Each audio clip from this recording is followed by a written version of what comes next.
आ रहा है इधर।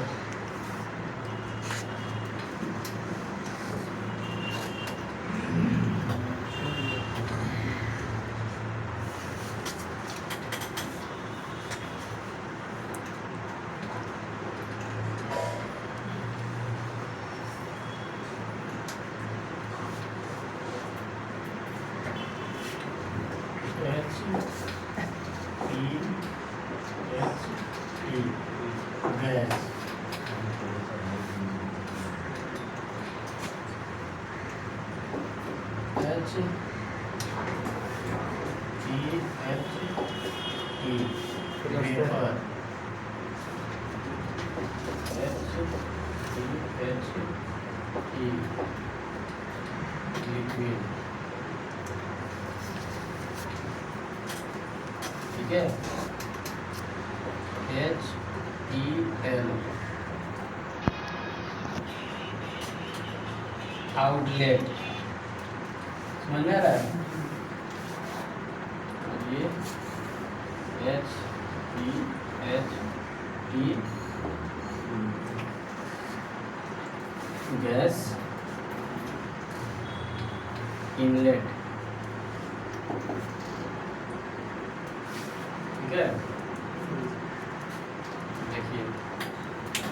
देखिए इधर से जब रेफ्रिजरेंट डिस्चार्ज होगा तो ये कंडेंसर कॉइल में जाएगा। ये कौन सा कॉइल है? Plate and tube type air cool condenser. क्या है? Plate and tube type air cool condenser. देखिए ये प्लेट है, ये प्लेट बोलते हैं इसको। अब प्लेट के अंदर इंसुलेट रहता है कंडेंसर, ठीक है। प्लेट के अंदर कंडेंसर इंसुलेट रहता है। फ्रीजर में हम देखे होंगे, बड़ा बड़ा जो फ्रीजर है, ठीक है, उसके अंदर इंसुलेट रहता है, उसके ऊपर कवर लगा हुआ रहता है, उसके अंदर वो थर्माकोल के जैसे जो स्पंज नहीं होता है उसको जमाया जाता है, उसमें देखे होंगे जमाया जाता है कि नहीं। फिर ये क्या करते हैं, ये कंडेंसर को उसी में लगाते हैं, उसी के अंदर कंडेंसर को क्या करते हैं, लगाते हैं, और उसके ऊपर ये प्लेट लगा दिया जाता है, पीछे से प्लेट लगा दिया जाता है, ढक दिया जाता है उसको। समझ में आ रहा है? अब देखिए, देखो इसको कैसे इंसुलेट किया गया है। जगह जगह पे इसको पिन लगाया गया है। ये पिन क्यों लगते हैं? हाँ, ताकि कंडेंसर अपने जगह से दूसरे जगह पे न हिले। अब देखो इसके अंदर जो थर्माकोल का जो गैप में जो भरा जाता है वो होता है, क्या करता है, वो कंडेंसर के टेम्परेचर को एब्जॉर्ब करता है। उसमें हम बताए हैं फिन्स एंड ट्यूब टाइप, मतलब मेश टाइप जो कंडेंसर मैं बताया हूँ उसमें फिन्स लगा था कि नहीं? तार के पतली पतली पत्तियां लगी होती हैं जाली के जैसे, बताया थे ना कल। फिर अब देखिए इसमें कैसे क्या हो रहा है, इसमें थर्माकोल का जो स्पंज वाला जो होता है उसको जमाया गया है, एक फोम आता है उसको इसके अंदर जमाया गया है।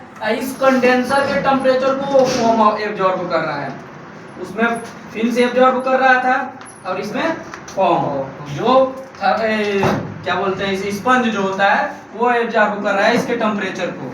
अब देखो इसके टेम्परेचर को ये एब्जॉर्ब करेगा और उसके टेम्परेचर, दोनों को टेम्परेचर जब मिलेगा तो बाहर के हिस्सा जो होता है फ्रिज का, वो कंडेंसर के साइड का, वो गर्म होता है। हाथ लगा के देखे होंगे, टच करके, गर्म होता है कि नहीं? गर्म होता है ना। और वो गर्म, उसको ठंडा करने के लिए हमारा ये प्लेट जो लगा होता है, ये प्लेट के ऊपर एयर का फ्लो होता है, एयर सर्कुलेशन होता है, इसीलिए इसका नाम लिखा गया है। क्या लिखा गया है? प्लेट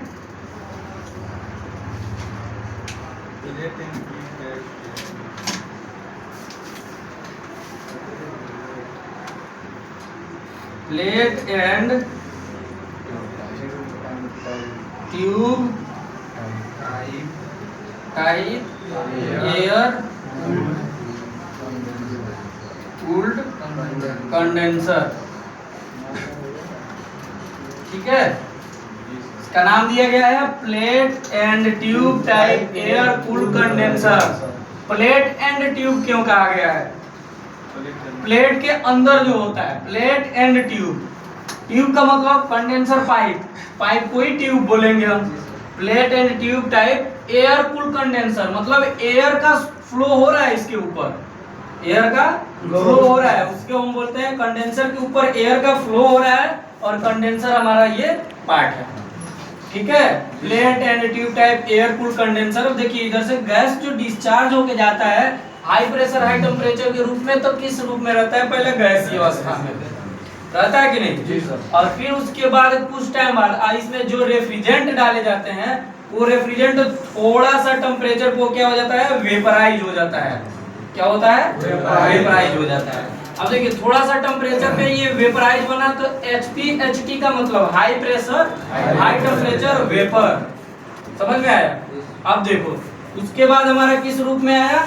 ये पदार्थ की गैस की अवस्था बदल रही है, यहाँ पे किस में आया? लिक्विड के फॉर्म में HPHT। अब प्रेशर हाई टेम्परेचर ये कम नहीं होगा, फॉर्म बदलेंगे इसका लेकिन ये कम नहीं होगा। पहला गैसीय अवस्था, दूसरे फॉर्म में वेपर बना और तीसरे फॉर्म में लिक्विड बना, लेकिन प्रेशर टेम्परेचर सेम रहेगा। ठीक है, अब देखिए यहाँ से जब आउटलेट के साइड आता है तो HPL का मतलब क्या हुआ? HPL का मतलब हाई प्रेशर लिक्विड आउटलेट, यानी ये आउटसाइड का है और ये HPHT गैस इनसाइड, यहाँ से इन होता है। कंप्रेसर का साइड इधर से जोड़ते हैं और यहाँ हम इसके आगे क्या लगाते हैं? फिल्टर। क्या लगाते हैं? फिल्टर। क्योंकि यहाँ पे HPL लिखा है यानी हाई प्रेशर लिक्विड, लिक्विड के आगे फिल्टर लगेगा तभी तो मॉइस्चर को छानेगा। जी सर।